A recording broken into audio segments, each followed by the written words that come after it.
This is just a sample of the audiobook.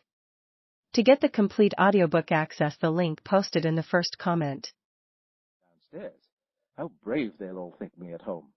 Why, I wouldn't say anything about it even if I fell off the top of the house, which was very likely true. Down, down, down.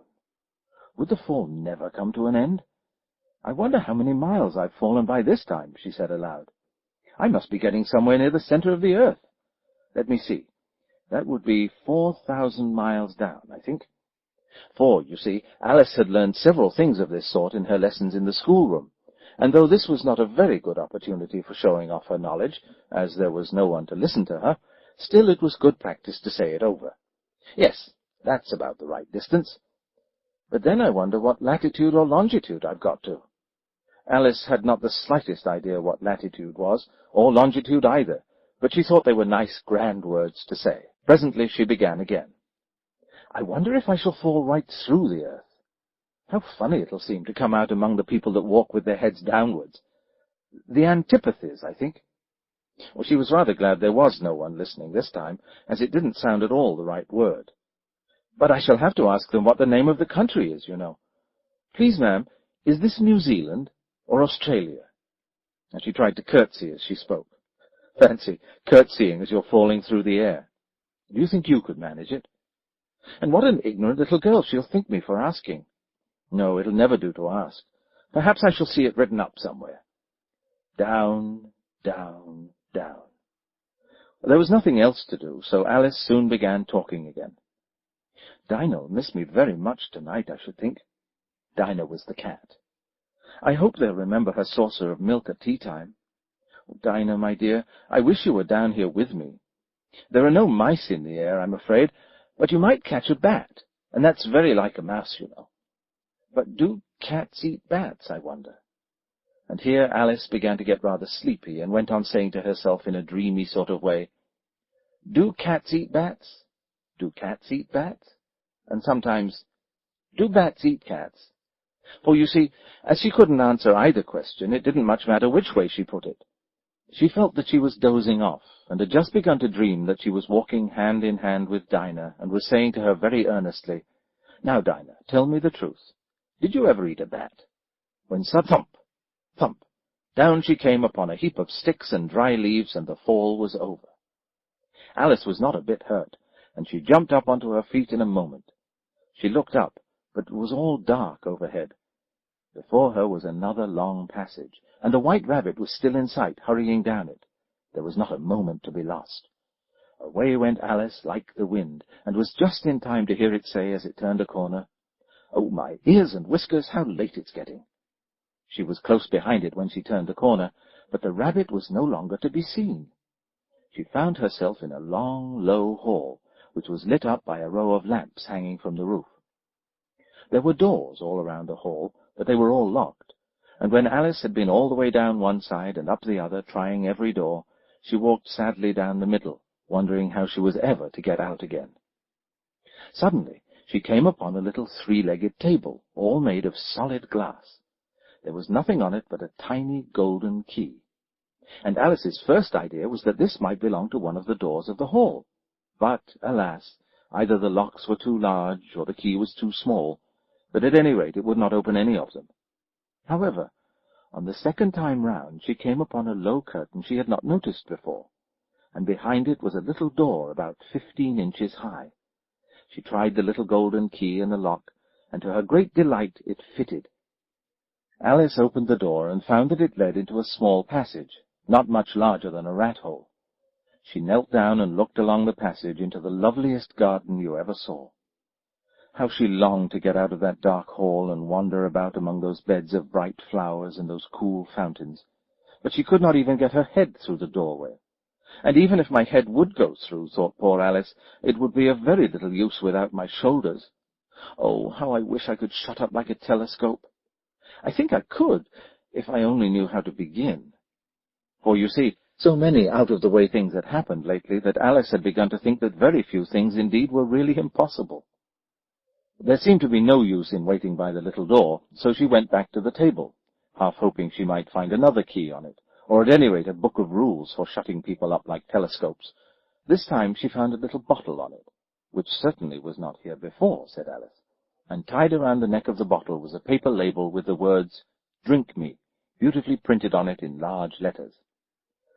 It was all very well to say, "Drink me," but the wise little Alice was not going to do that in a hurry. "No, I'll look first," she said, "and see whether it's marked poison or not." For she had read several nice little stories about children who had got burnt and eaten up by wild beasts and other unpleasant things, all because they would not remember the simple rules their friends had taught them, such as that a red-hot poker will burn you if you hold it too long, and that if you cut your finger very deeply with a knife, it usually bleeds, and she had never forgotten that if you drink much from a bottle marked poison, it is almost certain to disagree with you, sooner or later. However, this bottle was not marked poison, so Alice ventured to taste it, and finding it very nice, it had, in fact, a sort of mixed flavor of cherry tart, custard, pineapple, roast turkey, toffee, and hot buttered toast, she very soon finished it off. "What a curious feeling," said Alice. "I must be shutting up like a telescope." And so it was indeed.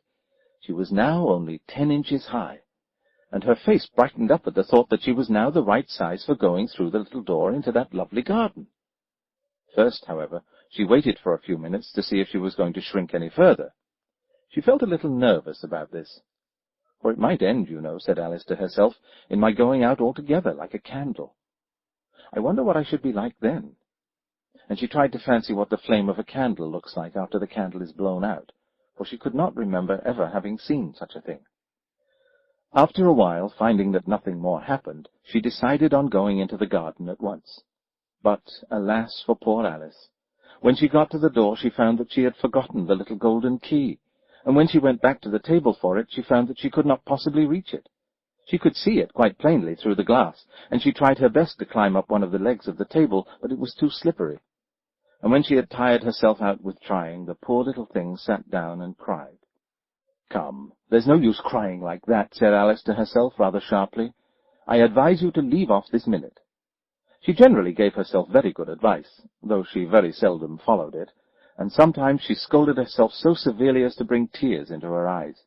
And once she remembered trying to box her own ears for having cheated herself in a game of croquet she was playing against herself, for this curious child was very fond of pretending to be two people. "But it's no use now," thought poor Alice, "to pretend to be two people.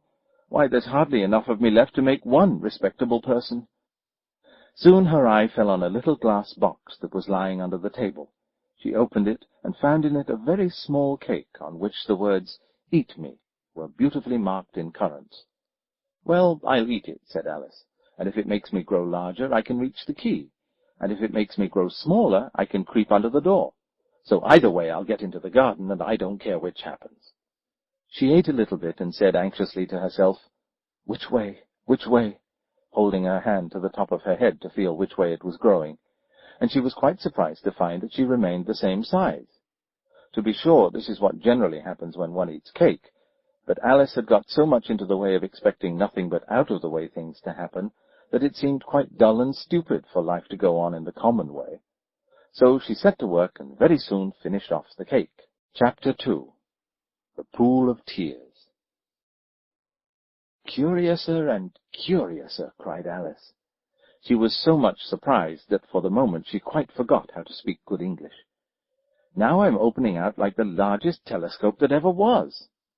Goodbye, feet!" For when she looked down at her feet, they seemed to be almost out of sight, they were getting so far off. "Oh, my poor little feet!